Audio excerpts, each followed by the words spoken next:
दोस्तों, आज फिर से कटा हुआ सिर।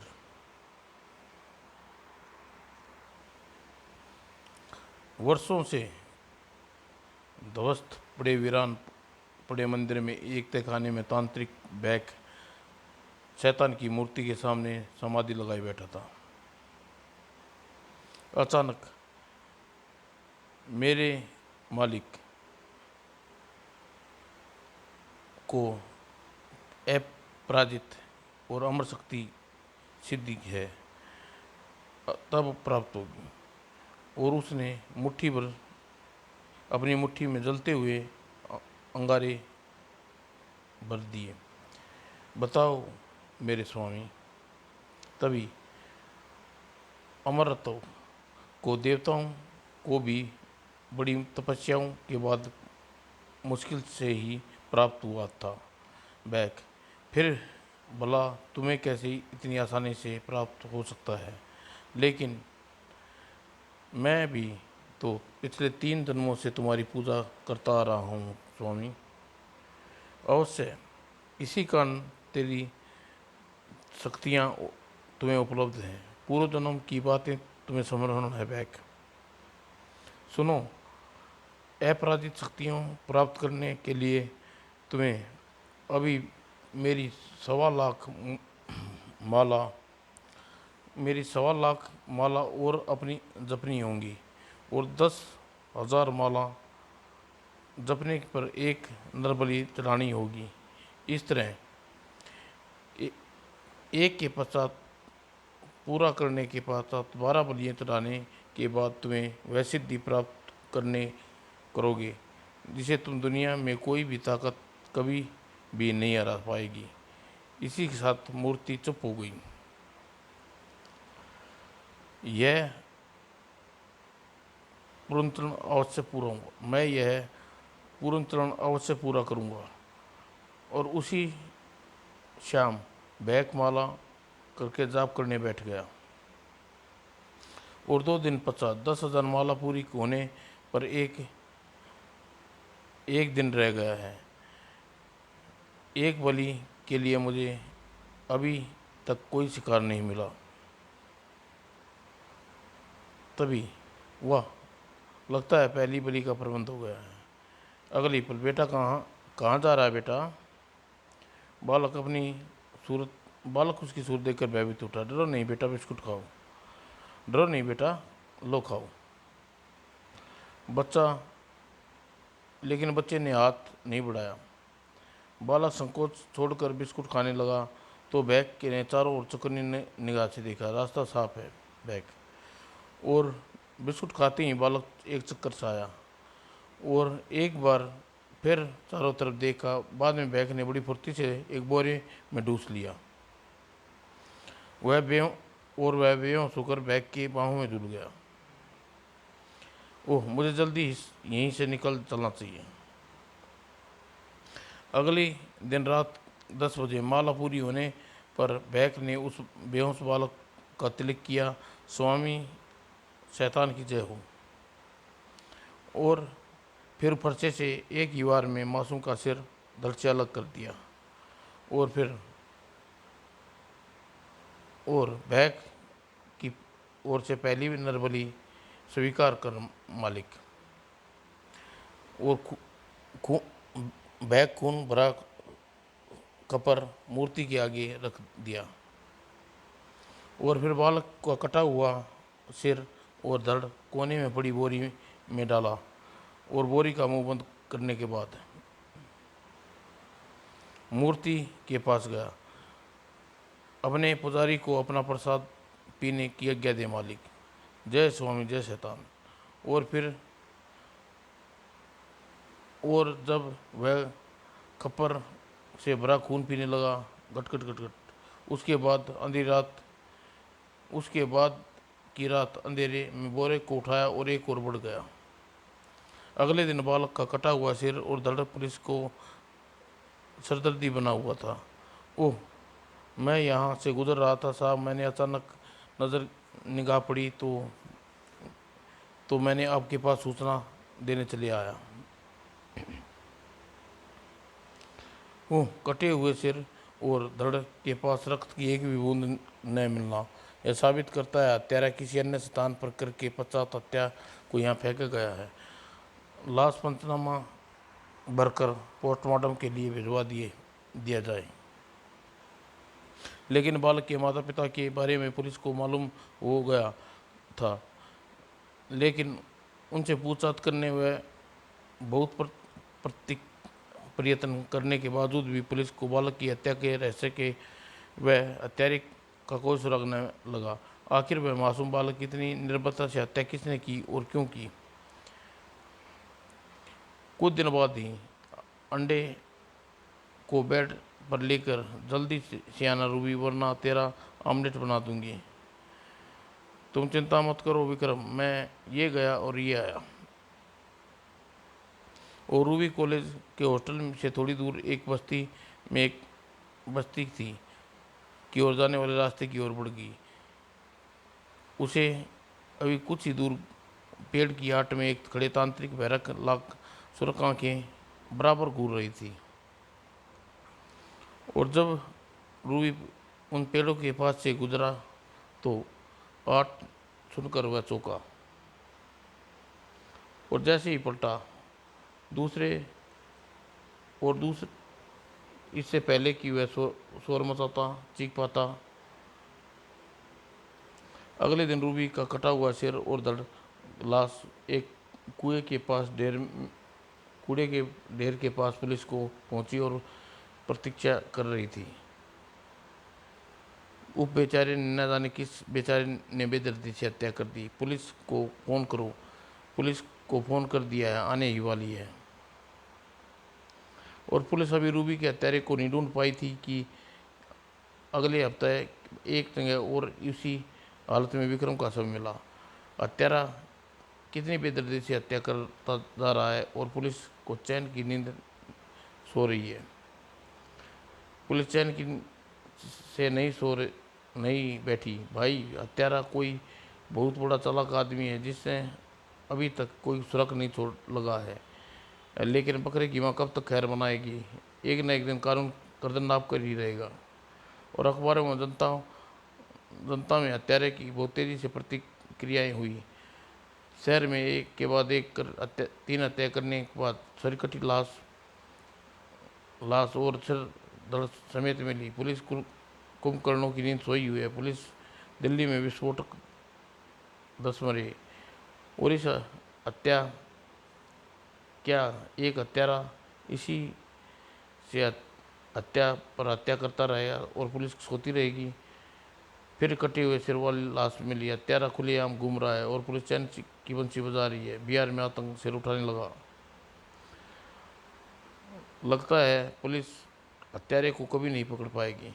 अजी पुलिस खुद हत्यारे के भय से रात में थाने से बाहर नहीं निकलती, फिर नागरिकों को इस बेरहम अज्ञात हत्यारे के भय से कौन मुक्ति दिलाएगा। लेकिन पुलिस चैन से नहीं बैठी थी। सारी रात पुलिस ने शहर में गश्त अधिक बढ़ा दिए थे। तत्पश्चात 3-4 दिन हत्या का कोई घटना नहीं घटी। और घटती भी कैसे। बैक तो उन दिनों अगली 10,000 माला का जाप कर बैठा था। लेकिन उधर कॉलेज में हॉस्टल में लड़कों ने पुलिस द्वारा हत्यारे को जल्द खोज लिए जाने की उम्मीद नहीं थी। हत्यारे को पहला शिकार एक स्कूल का लड़का था, फिर हमारे कॉलेज हॉस्टल रूबी और फिर विक्रम। इन सब हत्यारे ने हमारे किसी साथी पर हत्या कर सकता है। पुलिस के हत्यारों को पकड़ने के लिए अभी कई हत्याएं हो सकती हैं।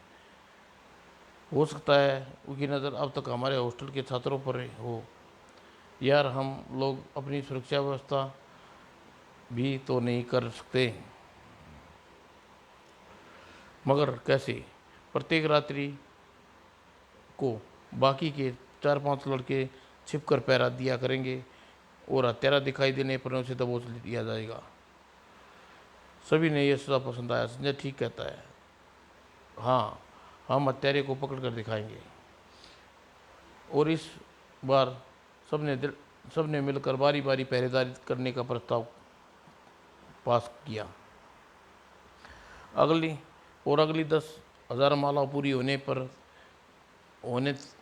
होने वाली थी, इसलिए एक दिन पहले ही आधी रात के बाद तांत्रिक बहक नदी के तहखाने से निकलकर शिकार के लिए चल पड़ा। आज भी उसी कॉलेज के किसी छात्र की बलि दूंगा। नौजवान लड़कों का गर्म खून मुझे पसंद स्वाद लगता है, तो स्वामी को भी पसंद लगता आता होगा। लेकिन जैसे ही वह शहर की ओर जाने वाली सड़क पर पड़ा, ओह, पुलिस की गाड़ियां गश्त लगा रही हैं। ऐसे में अपना शिकार कैसे कर पाऊंगा? आज मुझे अपने शिकार को सम्मोहन पास द्वारा ही यहाँ बुलाना होगा। और वह एक स्थान पर एक पेड़ के नीचे आंखें बंद करके बैठ गया। उसकी उसकी बंद आंखें सामने हॉस्टल में एक कमरे में दृश्य है। तुम्हारा मालिक तुम्हें बुला रहा है। राजपुर रोड की ओर चलो, राजपुर रोड की ओर चलो, आओ। उसके बाद उसके बाद हॉस्टल के कमरे में सोया मोहन बुदबुदाने लगा, मैं आ रहा हूँ मालिक, आ रहा हूँ, चले चले आओ मोहन, चले आओ। और उठकर बेड से उतरकर वह द्वार की ओर बढ़ने लगा, मैं आ रहा हूँ मालिक। और फिर द्वार खोलकर बाहर चलने लगा, मैं आ रहा हूँ मालिक। लेकिन जैसे ही हॉस्टल की इमारत की बाहर निकला, दीवार की पीछे दीवार की ओर बढ़ा, अरे वह देखो, वह तो मोहन इधर ही आ रहा है। कुमार, मुझे लग रहा है जैसे वह सोते हुए चल रहा है। तुम ठीक कहते हो गौतम, हमें उसका पीछा करना चाहिए। हाँ, हम पीछा करेंगे एक बार। और फिर रात को, ए मोहन रुको, यह क्या कर रहे हो, इधर आ। और मगर तभी कहीं से वहां प्रकाश प्रकट हुआ और तैरती खोपड़ी दिखाई दी। अरे वो देखो। और फिर इसी पल छात्र कुछ समझ पाते खोपड़ी की तीव्र गति से प्रहार करपट्टी पे किया। ओ नहीं, उफ उफ, आह। और दम, तभी मोहन दीवार कूद गया अपने हाथ में। अरे वह तो हाथ से निकल गया। अभी हाथ से गया कहाँ है? चलो दीवार फांदो और उसका पीछा करो। अगले ही पल वह तेजी से दीवार की ओर लपके। और वह जा रहा मोहन, चलो उसे रोकना चाहिए। मगर खोपड़ी के शिकारी का शिकार होना है तो उसे अवसर रोक कर देख लो। नहीं नहीं, हमें उसे रोकना नहीं, हम उसके पीछे करते हैं, अज्ञात तारे तक पहुंचेंगे। और मोहन का पीछा करने लगे। मोहन का पीछा करते करते राजपुर रोड पर पहुंचे। अरे मुझे तो इधर मैदान ही नजर आ रहा है। ओह, वही हत- वही हत्यारा होगा। बिना आठ किए दूसरी ओर पहुंचकर उसके पीछे पहुंचो। और बिना कुछ क्षण किए धड़कते दिलों से दूसरी ओर से वे बिना आठ किए मगर तेजी से बैग के पीछे और बढ़ने लगे। जल्दी ही वे पेड़ पर पहुंचे और अपनी सांस रोककर खड़े हो गए। तुम आ गए मोहन? हाँ मालिक। अपना सिर नीचे झुकाओ मोहन। झुक गया मालिक।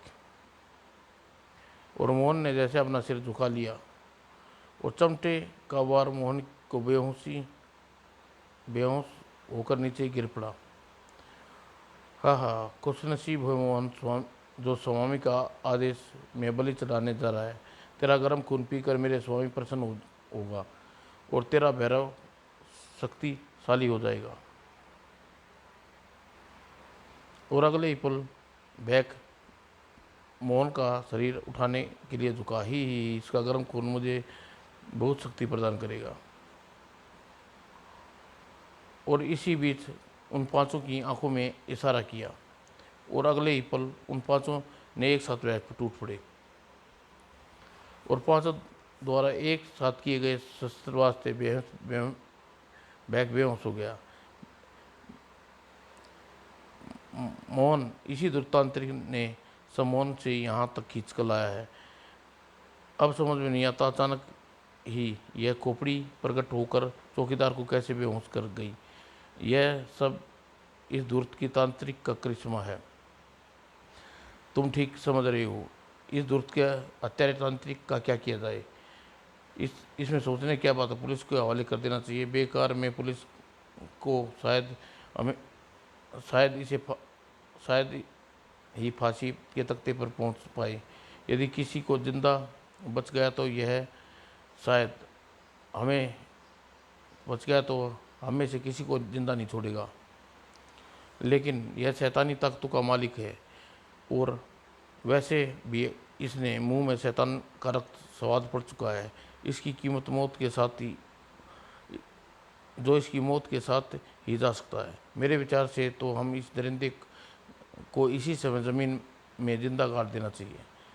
नहीं अकबर, जिंदा गाड़ने से यह अपनी शैतानी शक्तियों के बल से फिर जिंदा होकर बाहर आ सकता है। सुनो, इसका इलाज है क्या? यदि इसे धरती में गाड़ना है तो इसका सिर काट दिया जाए तो कैसा रहेगा? Wonderful, good. तभी देर की तो फिर देर क्यों, जल्दी चलो, गड्ढा खोदो। और पांचों ने फरसों और लाठियों से गड्ढा खोदने लगे और गड्ढा खोदकर उन्होंने बेहोश बैग का शरीर और गर्दन को मिट्टी में सपाट कर दिया। इससे पहले यह होश में आई, इसका सिर कलम कर डालो। और दूसरे क्षण अमर का फरसा बैग तांत्र की गर्दन पर चला। तांत्र की आधी गर्दन कटकर झूलने लगी और तभी अचानक आंधी सी उठी। उफ, यह आंधी कहाँ से आ गई?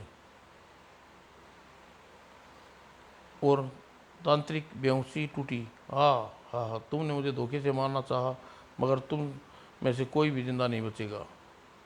देखते क्या हो, जल्दी करो, इसका सिर पूरी तरह से अलग कर डालो वरना। और तुरंत ही कुमार ने फरसे वाला हाथ हवा में घुमा, मगर तभी बैग का कटा हुआ सिर बोल उठा। तुम लोग बैग को की शैतानी ताकत को ललकारा है। बैग अब तुम सबको अपनी मौत का बदला ले अवश्य लेगा। हा हा हा हा। और इसके साथ कटा हुआ सिर एक तरफ उठ चला। उफ, यह क्या हुआ? कुछ नहीं होगा, इसे कटी गर्दन को मिट्टी में डाल दो। और वह की कटी गर्दन वाला हिस्सा उन्होंने मिट्टी से भर दिया। और इस घटना का जिक्र किसी से कोई भी ना करे, समझे? हाँ।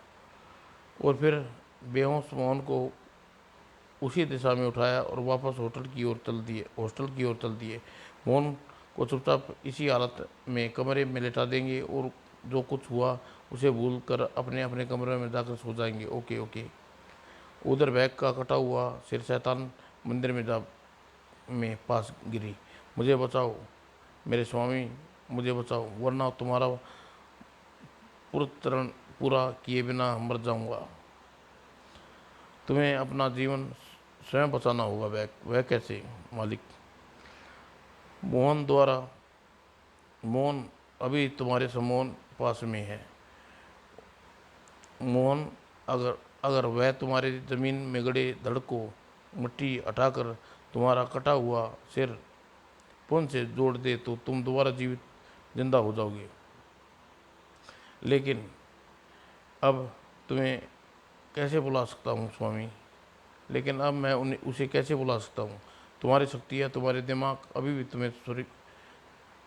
तुम्हारी शक्तियाँ तुम्हारे दिमाग में अभी भी सुरक्षित है बैग। ओह, वह मैं भूल गया था स्वामी। और बैग का सिर बाहर जाने के लिए तहखाने की सीढ़ियों पर चला उठ गया। हा हा हा, मैं अब फिर से जीवित हो जाऊंगा। और अगले दिन, अरे न जाने कितनी देर तक यहाँ पड़ा रहा, मगर यहाँ कैसे पहुँचा? ओह, याद आया, मोहन देव रात को दीवार फांद कर बाहर जा रहा था तो मैंने उसे रोकना चाहा। उसने मेरी खोपड़ी पर वार किया। मैं बेहोश हो गया। लेकिन मोहन क्या वह दीवार फांद कर गया? कहाँ गया होगा? यह विचार आते ही वह दीवार से इमारत की तरफ दौड़ा। वह यह तो अपने कमरे में होगा या फिर और फिर द्वार पर पहुंचकर भीतर खुलवाता गया। ओह, द- दर- द्वार तो खुला है। खुर खुर, अरे यह तो सो रहा है। ठीक है, इसे अभी सोने दूं। जगाने पर यह रात की घटना के बारे में पूछूंगा। और फिर जैसे ही कमरे के बाहर निकला, नहीं, बचाओ बचाओ, हाँ हाँ, पहले मैं तेरा खून पीऊँगा फिर मोहन को ले जाऊँगा। और तभी, बचाओ बचाओ, हाँ हाँ हाँ हाँ, कोई नहीं बचेगा सकता, हाँ हाँ हाँ हाँ। और तभी अचानक उसका पाँव सीढ़ियों पर फिसल गया। आ आ न जाने न जाने मौत के सामने देखकर उसमें कहाँ से इतनी हिम्मत आ गई कि नीचे गिरकर भी बुरी तरह घायल होने के बावजूद भी वह उठकर एक तरफ भाग खड़ा हुआ। बचाओ बचाओ बचाओ। लेकिन उसका दुर्भाग्य था कि ठोकर खाकर गिर पड़ा। तुम तुम्हारी मौत आ चुकी है, मुझे अपनी प्यास बुझाने दो। और तभी वह कटा हुआ सिर सिर चौकीदार की गर्दन पर चिपट गया। और चौकीदार का खून पीने के बाद मुझे मोहन को जगाने के लिए उसके कमरे में पहुंचना होगा। और कटे हुए सिर ने मोहन के कमरे की तरफ उड़ गया। और वह कटा हुआ सिर, ओह वह कटा हुआ सिर फिर, मगर तभी, ओह, वह तो मोहन के कमरे में जा रहा है। ओह, शायद इसी ने इसका सिर ने ही इसे जान ली है। इसलिए तो चौकीदार मदद के लिए पुकार रहा था। फिर इसे जिंदा कैसे छोड़ेगा? और फिर कुछ सोचने के बाद पहले अकबर कटे हुए सिर के पीछे दौड़ पड़ा। मैं तुझे मोहन के पास नहीं जाने दूंगा कुत्ते। और तेजी से दो दो सीढ़ियाँ फलंगता ऊपर चढ़ा। लेकिन ऊपर लेकिन ऊपर पहुंचने पर सिर टक पहले कटा सिर अचानक पलटकर भयानक अट्ठासा लगाता हुआ उसकी ओर लपका। अब मैं तुम्हें जिंदा नहीं छोड़ूंगा छोकरे। मैं भी तुम्हें किसी मैं भी तुझे किसी की जान लेने के काबिल नहीं छोड़ूंगा रामजादे। और इसी के साथ अकबर ने कटे हुए सिर पर फुर्ती से लाठी से प्रहार किया। और कटा हुआ सिर नीचे झुकता चला गया और अकबर का सिर पर झुका। आह, अब कहाँ प्रहार करेगा अकबर? और दूसरे ही क्षण कटे हुए सिर ने दांत अकबर की खोपड़ी में गाड़ दिए। और फिर कटे हुए सिर ने अकबर को छोड़ दिया। और की तरफ नीचे नीचे आने वाले तक थोड़ी देर पहले ही जीता जागता अकबर लाश में तब्दील हो चुका था। आह मेरा दोस्त अकबर, मेरा आए मेरा दोस्त। ओह, उसने हमारे दोस्त को मार डाला। मैं उस कटे और सिर के टुकड़े टुकड़े कर दूंगा। अमर सीढ़ियों से लपकने लगा। नहीं अमर, जो गलती अकबर कर बैठा उसे तुम मत दोहराओ। उस कटे हुए सिर से हम सब मिलकर मिलकर निपटेंगे। अगले ही क्षण हम सब मिलकर उसका मुकाबला करेंगे। और ऊपर पहुंचकर, हाँ हाँ, पहले मैं तुम चारों की मौत की घाट उतार दूं, फिर अपना बदला लूँगा, बाद में अपना शरीर प्राप्त करूँगा। अटैक। और उन चारों के हाथ ऊपर ऊपर उठ गए।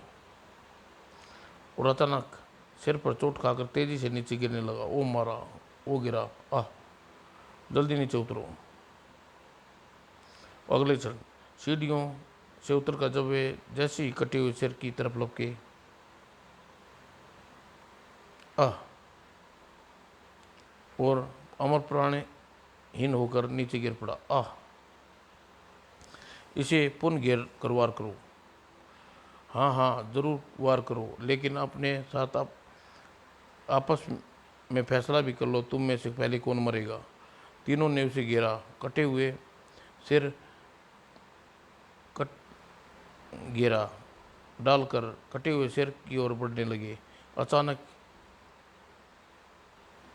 ही उन्होंने वार किया तो धड़ाक, और कटा हुआ सिर सीधा जाकर वार करने जा रहे रजनीश के हाथ से टकराया।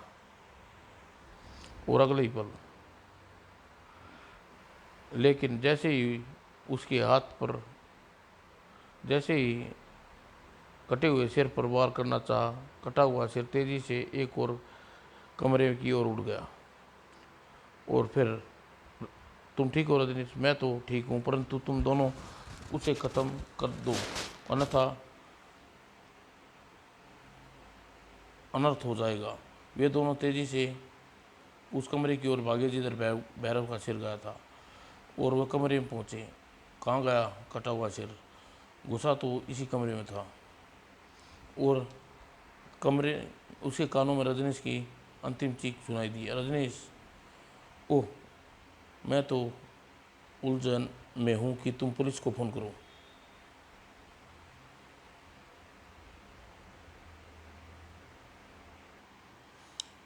कुमार फौरन उसी कमरे की मेज में रखे टेलीफोन को पुलिस स्टेशन मिलाने लगा। आप फौरन फार समेत चले आइए इंस्पेक्टर। हुए सिर शहर में सिर और धड़ अलग अलग काट कर हत्या करने वाले तांत्रिक का कटा हुआ सिर यहाँ 4 जाने ले चुका है। क्या कह रहे हो? कटा हुआ सिर? तुम कहाँ से बोल रहे हो? गौतम बाहर भागा। मैं सदानंद कॉलेज के हॉस्टल से बोल रहा हूँ। इंस्पेक्टर, आप फौरन पहुँचिए। हम सब आपकी हम सब की जान खतरे में है। ठीक है, मैं सिरदी पहुँच रहा हूँ। और फ़ोन रखकर कुमार जैसे ही पलटा, हो हा हा हा, हम अब तुम जिंदा नहीं बचोगे। और कहने के साथ ही बैरन ने सिर ने उसकी गर्दन पर लिपटा आ। और गौतम की सहन शक्ति और साहस जवाब दे गया। गला फाड़कर चिल्लाता हुआ वह भाग निकला, बचाओ बचाओ बचाओ। और गौतम की चीख सुनकर सुनकर अलावा और मरने वाले की चीख सुनकर अचानक हॉस्पिटल के खंड में रहने वाले उसके मित्र उसकी ओर दौड़े आने लगे थे। वह, अरे देखो, वह रहा गौतम, आओ उसी से पूछते हैं। हाँ, वह बहुत डरा हुआ है। उफ उफ, कटा हुआ सर अचारा लाश, उफ। और गौतम का इशारा आधी और आधी बात सुनकर वे लोग मामले की गंभीरता को संभल कर उस कमरे की ओर दौड़े जहाँ से कुमार ने फ़ोन किया था। पकड़ो पकड़ो, मारो मारो। ओह, अकेला! और वह अकेला रह गया। गौतम अचानक चीख पड़ा, आहा, अब तेरी बारी है। अगले ही पल गौतम की चीख सुनकर सब लोग उल्टे पांव दौड़ पड़े। वह रहा कटा हुआ सिर, मारो। ओह, उसने तो शायद गौतम को भी मार डाला। लेकिन उसी क्षण वहां पुलिस दल प्रवेश किया और कटे हुए सिर को देखते ही इंस्पेक्टर चिल्लाया, ठहरिए इंस्पेक्टर, यह फायरिंग करने से कुछ नहीं होगा। पंडित श्री माली ने वहां पहुंचा और तांत्रिक था। पुलिस इंस्पेक्टर ऐसी किसी स्थिति से निपटने के लिए उसके साथ लेकर आया था। मुझे कटे हुए सिर पर कुंडली देखने के लिए केवल 5 मिनट का समय चाहिए।